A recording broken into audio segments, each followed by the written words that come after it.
Halo teman-teman semua, jumpa lagi bersama saya, Marga Suki. Terima kasih telah menonton. Kali ini kita akan membahas spoiler. Tales of Harding Gods episode 157. Tanpa berlama. Lama langsung aja cuy cerita berlanjut. Pria berikat kepala berselam itu melepaskan kekuatan sihirnya. Duh, war! Jasad praktisi seni ilahi wanita dari keluarga musuh langsung jatuh dari langit. Anak kecil itu masih memiliki khayalan yang sama seperti kaisar manusia sebelumnya. Meski hanya menebas lengannya, wasiat pedangnya langsung menghancurkan roh primordial lawan. Dengan ilmu pedang setingkat itu, dia bahkan tak perlu melukai tubuh musuh secara langsung. Mu Yingsue mengepalkan tangan sekuat tenaga. Anggota klannya baru saja terbunuh, namun menghadapi Bagao yang misterius, dia memilih menahan amarahnya. Bagao lalu memandang seluruh kepala keluarga Bumi Barat. Kalian memberontak demi otoritas Istana Surga Sejati, padahal otoritas itu berasal dariku. Kembalilah sekarang, penggal kepala kaisar manusia jin ini, lalu kirimkan kepadaku. Setelah itu, semua kesalahan kalian akan kuampuni. Jinmu langsung merasakan suasana berubah. Aliansi Bumi Barat memang dibangun atas kepentingan. Bagi para kepala keluarga, keuntungan klan selalu lebih penting daripada hubungan pribadi. Jika mereka berbalik, Jinmu sama sekali tidak akan terkejut. Namun tiba-tiba ding, lonceng kecil di pergelangan tangan Mu Yingsue berbunyi. Kalian boleh mundur, ucapnya sambil tersenyum. Tapi keluargamu tidak. Hutang kami kepada keluarga Xiong harus dibayar. Kalau tidak, hati nuraniku tak akan pernah tenang. Hei pun melangkah maju. Yu, Bocuan mati di kota bambuku. Cepat atau lambat, keluarga Yu pasti akan mencari kami. Kalau begitu lebih baik kami menggulingkan mereka sekalian. Keluarga He juga tidak mundur. Liu Ruyen masih ragu, namun Liu Zhenqing yang berada di peti mati kecil justru tersenyum manis. Seperti kata Tuan Kultus Master Jin, dia hanya tiruan dewa sejati, tidak sulit membunuhnya. Lagi pula, aku sudah menerima permainan Hawthorne dari Sister Chi-Er, jadi sudah seharusnya aku membantu keluarga Xiong. Senyumnya semakin lebar. Siapa yang bisa menjamin keluarga Yu tak akan menyerang kita nanti? Jika ibu dan anak keluarga Xiong menguasai Istana Surga Sejati, mereka akan bergantung pada keluarga Liu. Untungnya jauh lebih besar daripada risikonya. Ucapan itu langsung memantapkan tekad para kepala keluarga lainnya. Jinmu akhirnya menghela napas lega. Mu Yingsue mungkin satu-satunya yang benar-benar bertindak karena rasa bersalah. Yang lain tetap mengejar keuntungan masing-masing, namun bagi Jinmu itu sudah cukup. Bagao hanya tersenyum dingin. Manusia memang rela mati demi keuntungan, bahkan wanita secerdas kalian pun sama saja. Kalau begitu, biar ku kirim kalian semua ke alam baka. Dia baru saja berbalik ketika Hei berteriak, "Karena Bagao sudah datang, jangan biarkan dia pergi." Swing! Batu-batu raksasa melesat ke depan, hampir seluruh kepala keluarga menyerang bersamaan. Raksasa Gunung Fang Caidi mengayunkan pilar gunung raksasa. Pedang Luo Yinyu melesat diikuti ribuan pedang terbang. Mu Yingsue dan Fu Yonxi memanggil badai petir beracun. Liu Ruyen bersama Liu Zhenqing melepaskan rantai peti mati emas yang berubah menjadi naga hitam. Seluruh keluarga besar Bumi Barat menyerbu Bagao tanpa memberinya kesempatan mundur. Jinmu mengangguk puas. Bagus. Namun Bagao tetap melangkah menuju Istana Surga Sejati tanpa sedikit pun berhenti. Swing! Cahaya pedang menyapu langit, seluruh serangan terbelah dalam sekejap. Formasi batu Hei dibuka paksa, pilar gunung terpotong, badai petir terbelah, bahkan rantai peti mati terpental kembali. Ekspresi Jinmu langsung berubah, ilmu pedangnya benar-benar telah mencapai kesempurnaan. Bahkan para dewa mungkin tak mampu menebak arah pedangnya. Chi-Er, aktifkan manik naga hijau. Tanpa ragu, Xiong Chi-Er mengangkat manik naga hijau. Wung, cahaya hijau langsung menyelimuti langit, raungan naga mengguncang pegunungan. Kemanapun cahaya itu lewat, semuanya berubah menjadi kayu. Raksasa-raksasa gunung membeku, tanaman merambat memenuhi tubuh mereka. Bahkan para wanita di atas kepala raksasa mulai ditumbuhi tunas dan bunga. Bagao pun ikut membeku, tubuhnya perlahan mengalami lignifikasi. Kekuatan manik naga hijau benar-benar di luar dugaan. Namun dari Istana Surga Sejati, 3 wanita segera muncul membawa 3 harta roh lainnya. Manik kura-kura hitam, manik harimau putih, dan manik burung vermilion. Ketiganya memancarkan cahaya yang langsung berbenturan dengan manik naga hijau. Wah! Naga hijau mengitari pegunungan, harimau putih mengaum dari puncak gunung, burung vermilion membentangkan lautan api, sementara kura-kura hitam mengangkat lautan ke langit bersama ular sucinya. 4 harta roh saling berbenturan, dan perlahan kekuatan manik naga hijau mulai ditekan. Lignifikasi di tubuh Bagau pun menghilang. Dengan senyum tipis, dia memasukkan kembali pedangnya ke sarung, lalu mundur ke dalam istana surga sejati. Singkirkan mereka! Begitu perintah itu turun, seluruh raksasa gunung kembali bergerak dan menyerbu pasukan bumi barat. Heyi segera mengaktifkan ketapel raksasa. Duh! War! Manusia-manusia batu beterbangan menghantam raksasa gunung. Sebagian dihancurkan hingga menjadi debu, tetapi sisanya berhasil memanjat tubuh raksasa dan bertarung langsung melawan murid-murid istana surga sejati. Di sisi lain, keluarga Mu dan Fu memanggil badai racun. Petir hijau dan hujan beracun menghantam seluruh puncak gunung. Namun para murid istana surga sejati mengeluarkan gelang emas dan perak yang menyerap petir serta hujan, lalu mengalirkannya ke lereng gunung. Tak berhenti di situ, manik kura-kura hitam kembali diaktifkan. Lautan terangkat ke langit menelan awan gelap, petir, bahkan tornado sekaligus. Bunuh! Brak! Raksasa-raksasa gunung saling bertabrakan. Puluhan ribu praktisi bertempur di atas kepala mereka, sementara senjata roh memenuhi langit. Tanaman merambat menjalar di antara pegunungan, membawa para wanita keluarga Shi menerobos pertahanan musuh. Gunung berbentuk pagoda terus menghancurkan pasukan mereka, namun tak seorang pun mundur. Mereka yang selamat segera mengendalikan sungai-sungai raksasa yang berubah menjadi naga air. Raksasa-raksasa air pun bangkit sambil menggenggam senjata es misterius, lalu menerjang para murid istana surga sejati. Dalam sekejap, tanah di depan istana surga sejati berubah menjadi medan perang Asura. Naga gemuk! Lindungi Cier, Jinmu melompat ke batu terbang milik Heyi, sementara seluruh kota bambu telah terpecah menjadi lautan batu yang melayang di langit.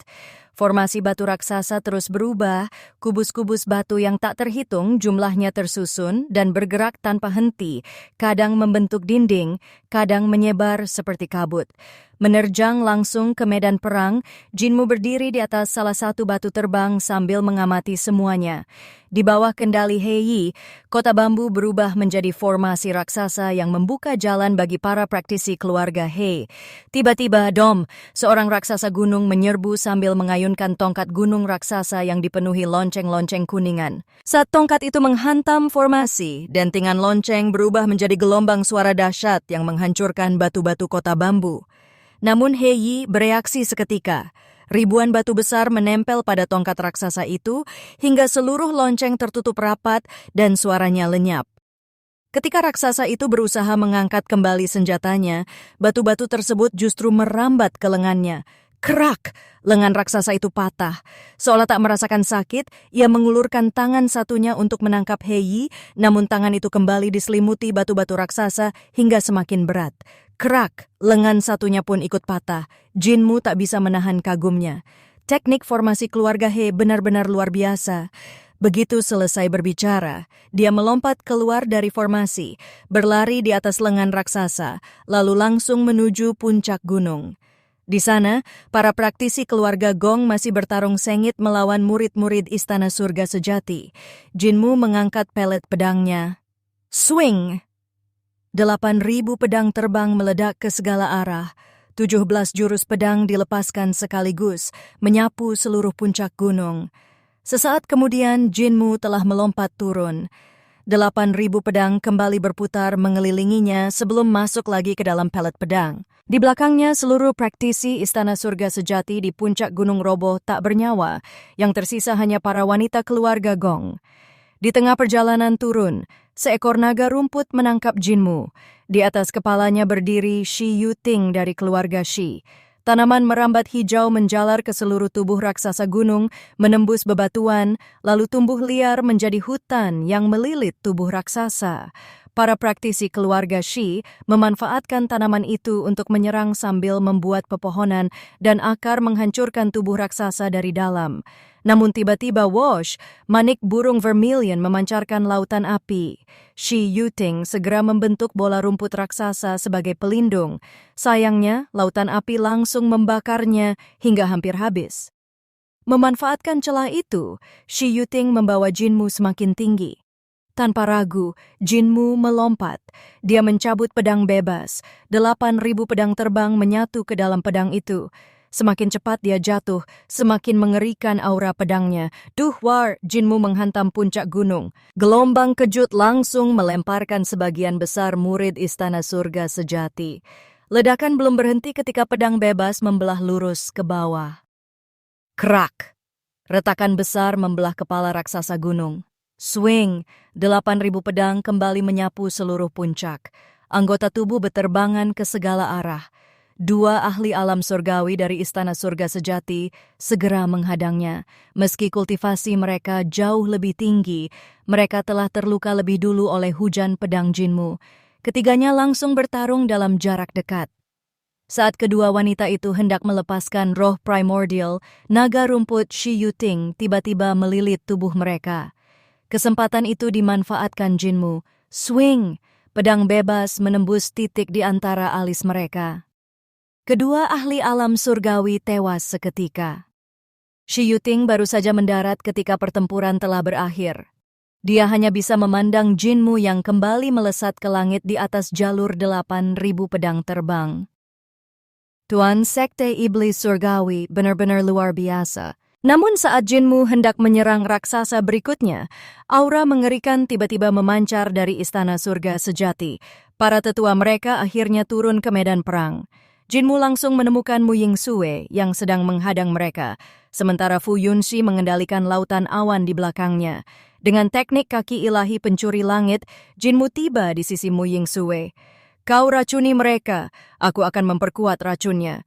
Keduanya saling tersenyum. Di hadapan para tetua alam hidup dan mati yang telah melepaskan roh primordial, Mu Yingsue menjentikan racun, sementara Jinmu memperkuat daya bunuhnya. Pada saat yang sama, Fu Yunxi menggerakkan lautan awan beracun yang langsung menelan para tetua Istana Surga Sejati. Mereka mencoba menerobos keluar, namun daging mereka mulai meleleh. Roh primordial mereka ikut hancur.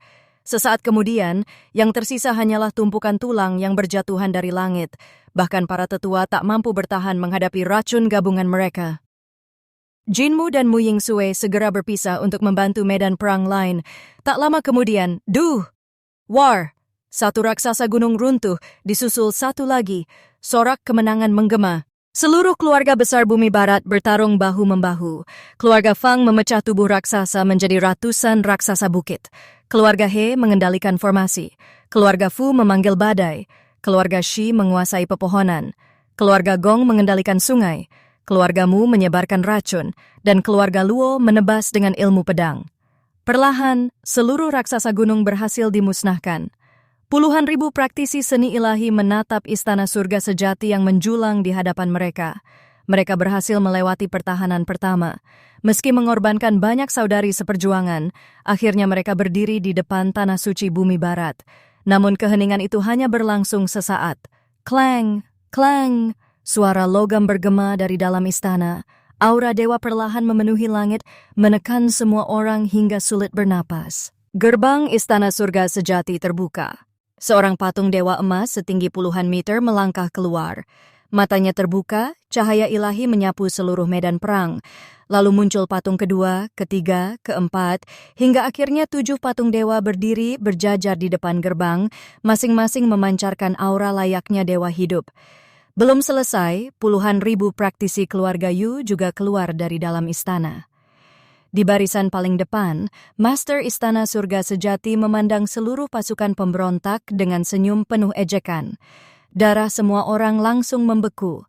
Mereka telah kehilangan lebih dari 10.000 orang hanya untuk menghancurkan para raksasa penjaga. Ternyata itu hanyalah pertahanan terluar. Kekuatan inti Istana Surga Sejati bahkan belum bergerak. 7 patung dewa, ditambah puluhan ribu praktisi keluarga Yu, keputusasaan mulai menyelimuti seluruh medan perang. Kinmu menoleh kepada Fu Yunxi. Saudari Yunxi, kau bisa mengendalikan petir, bukan? Fu Yunxi mengangguk pelan. Itu memang keahlian keluarga Fu. Jinmu tersenyum. Lalu seberapa banyak petir yang bisa kau kendalikan? Tanpa menunggu jawaban, dia memanggil naga gemuk. Naga gemuk, kemari! Naga kilin berlari menghampiri. Jinmu melompat ke punggungnya, lalu meletakkan kuali 5 petir di atas kepalanya. Naga kilin langsung gemetar. Tuan Kultus, tubuhku lemah. Jangan bilang kau ingin membuatku disambar puluhan ribu petir. Jinmu tersenyum tenang. Dengan bantuan keluarga Fu, kau tidak akan terluka. Meski masih gemetar, naga kilin tetap terbang membawa Jinmu ke depan. Jinmu lalu memandang Fu Yunxi. Saudari Yunxi, suruh seluruh murid keluarga Fu ikut denganku.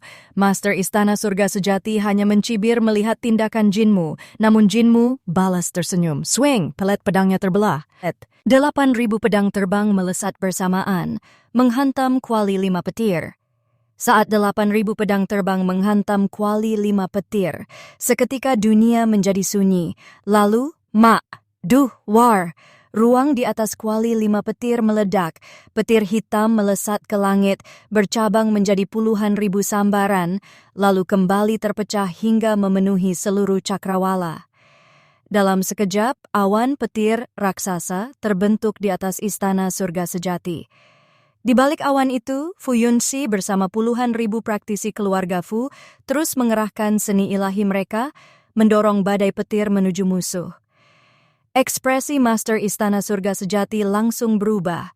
Dia segera meraih manik kura-kura hitam. Namun semuanya sudah terlambat. Awan petir menghantam Istana Surga Sejati. War. Kekuatan harimau putih, burung vermilion, dan kura-kura hitam langsung dihancurkan. Laut menguap, api padam, gunung emas runtuh. Sesaat kemudian, satu sambaran petir menghantam salah satu patung dewa. Ledakan itu menjadi awal dari bencana. Dalam sekejap, miliaran sambaran petir menelan seluruh Istana Surga Sejati. Perisai ilahi kura-kura hitam.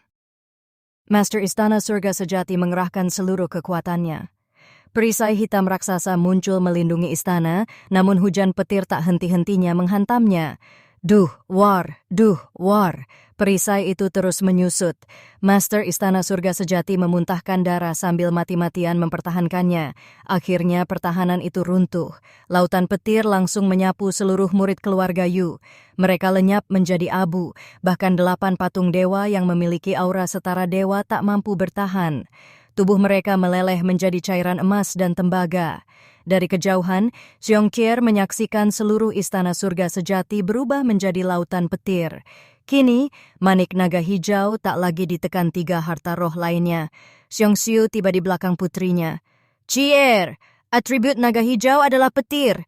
Mari gunakan kekuatan ini untuk membalaskan dendam keluarga Xiong. Ibu? Xiongxiu menggenggam tangan putrinya. Kematian keluarga Xiong harus dibalas dengan kematian musuh. Weng, cahaya hijau memenuhi langit. Seekor naga hijau raksasa melesat masuk ke dalam awan petir. Kekuatan badai langsung meningkat berkali-kali lipat. Melihat itu, Master Istana Surga Sejati hanya bisa putus asa. Keluarga Yu sudah tamat. Perisai kura-kura hitam akhirnya hancur berkeping-keping. Lautan petir pun menelan seluruh pasukan keluarga Yu. Namun di tengah badai petir, swing! Sebuah cahaya pedang membelah lautan petir. Bagao menerobos langsung menuju Xiongxiu dan Xiongqier. Bahkan badai petir tak mampu menghentikan langkahnya. Saat pedangnya hampir mencapai mereka, ting! Sebuah pedang lain memblokir serangannya. Bagao tersenyum. Guru Negara Perdamaian Abadi, akhirnya kau keluar juga. Sosok berjubah hijau itu melangkah di udara dengan tenang. Pedang di tangan kanan, tangan kiri tersembunyi di belakang punggung, membentuk rahasia pedang.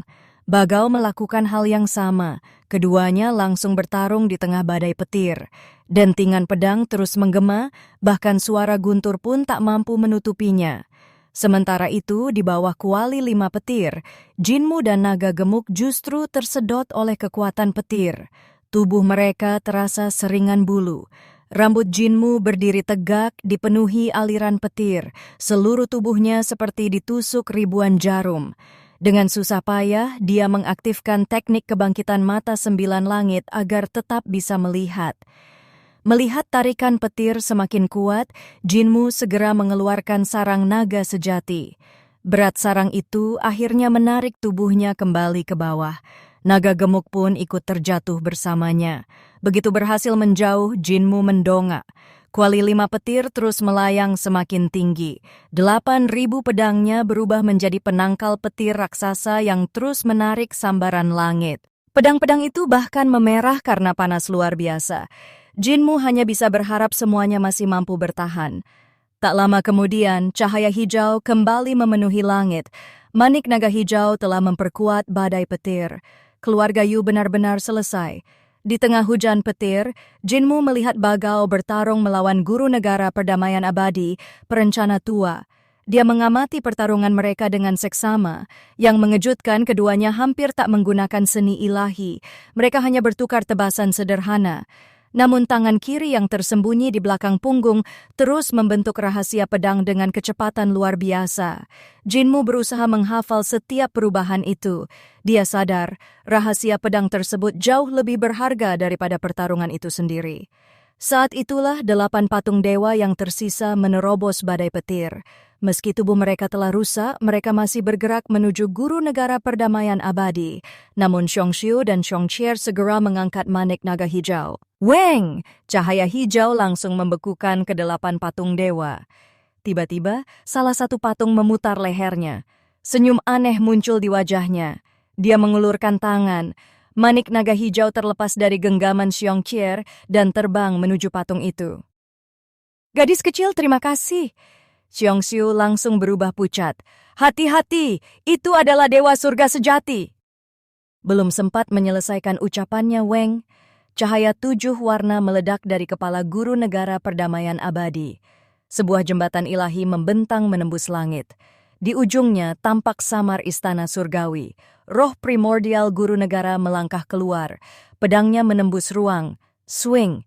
Dalam sekejap, pedang itu menusuk tepat di antara alis patung dewa, lalu menembus hingga ke belakang kepalanya. Darah dan pecahan otak langsung muncrat. Baru saat itulah Jinmu sadar, patung itu bukan sekadar patung, melainkan tubuh hidup yang dirasuki dewa. Guru negara akhirnya tersenyum. Kau tidak pernah menjadi target utamaku. Swing! Swing! Roh primordial dan tubuh aslinya menyerang bersamaan. Anggota tubuh Bagao terpotong satu persatu. Pedangnya lalu terangkat untuk menebas kepala Bagao. Mata Kinmu langsung membelalak. Jembatan ilahi! Akhirnya dia mengerti, guru negara ternyata telah menyempurnakan jembatan ilahi dan berhasil memasuki alam dewa. Penipu tua, ternyata kau sudah menjadi dewa, tapi masih saja bersembunyi dan menjebak lawan. Di belakangnya, sorakan para praktisi bumi barat menggema. Mereka kembali menyerbu istana surga sejati. Mu Yingsue melewati Jinmu sambil berbisik. Selama guru negara masih hidup, jangan pernah berpikir untuk memberontak. Kau tak akan pernah bisa mengalahkannya. He Yiyi ikut melewatinya sambil tertawa kecil. Kalau nekat memberontak, matimu pasti cepat. Orang itu terlalu licik. Jinmu hanya bisa tersenyum pahit. Aku memang tak pernah berniat memberontak, tapi guru negara benar-benar orang paling licik yang pernah kulihat. Dan cerita pun bersambung. Dan Nasa,